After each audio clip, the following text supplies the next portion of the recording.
ناظرین، جیسا کہ آپ جانتے ہیں کہ ہم دجال اور یہودیوں کے دجال سے کنیکشن اور اس کو لے کر موجودہ فلسطین اسرائیل جنگ کے اوپر بہت سارے موضوعات پر بات کر چکے ہیں، لیکن آج کا ہمارا موضوع تھوڑا سا الگ ہے۔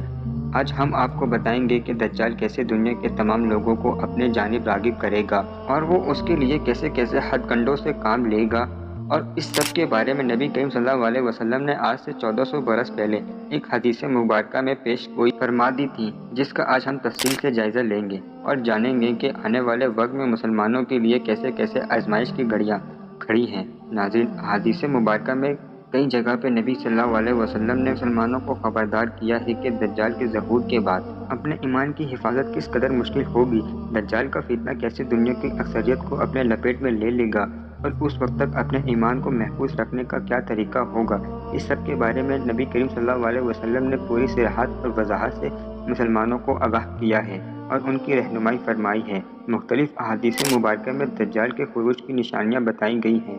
انہی میں سے ایک نشانی یہ ہے جو جامع سن ابن ماجہ کی حدیث نمبر 4077 میں بیان کی گئی ہے، جس کے مطابق دجال کے آنے سے 3 سال قبل دنیا میں قحط کی صورتحال پیدا ہوگی اور اللہ رب العزت کے حکم سے آسمان بارش کا 1/3 روک لے گا اور زمین اپنی پیداوار کا 1/3 روک لے گی۔ اس سے اگلے سال آسمان اللہ کے حکم سے 2/3 بارش اور زمین 2/3 پیداوار روک لے گی۔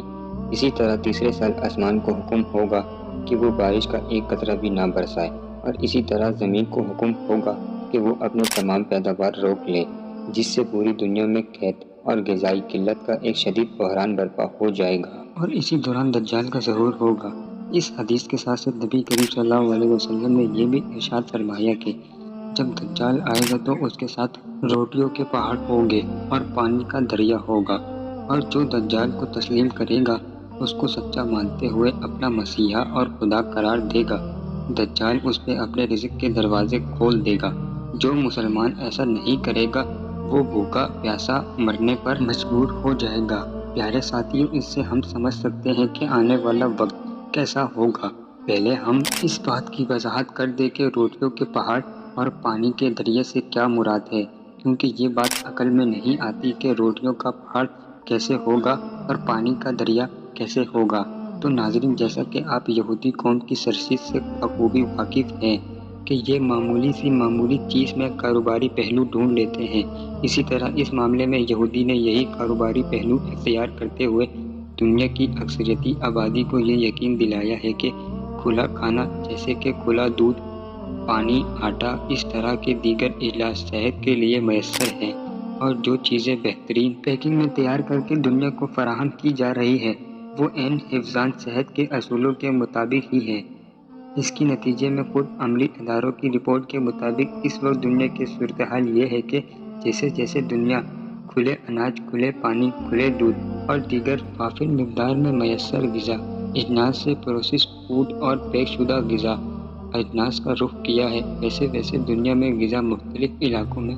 مختلف حساب سے دستیاب ہے۔ اس کی مثال یہ ہے کہ امریکہ، یورپ، لاطینی اور دنیا کے چند ایک ممالک میں اس وقت غذا بڑی وافر مقدار میں دستیاب ہے۔ دوسری جانب افریقہ کے تقریباً 25 سے 30 کروڑ باشندے اور اس کے ساتھ ساتھ ایشیا کے بے شمار لوگ جن کی آبادی تقریباً 2 ارب کے قریب بنتی ہے،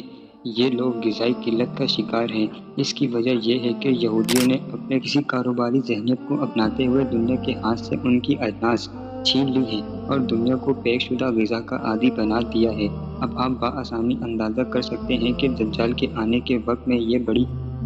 یہودی کمپنیاں جو خوراک کا اتنا بڑا ذخیرہ رکھتی ہیں وہ کس طرح سے کام کریں گی اور کس کے اشاروں پہ کام کریں گے۔ ہم آپ کو یہ بھی بتاتے چلیں کہ یورپ میں ایک بہت بڑا ریسرچ سینٹر قائم ہے جس میں ایک بہت بڑی فیسلٹی صرف اس کام کے لیے مختص ہے کہ وہ دنیا بھر میں اگنے والی غذا اجناس کے بیجوں کو محفوظ کر کے فریزر کر لیتی ہیں۔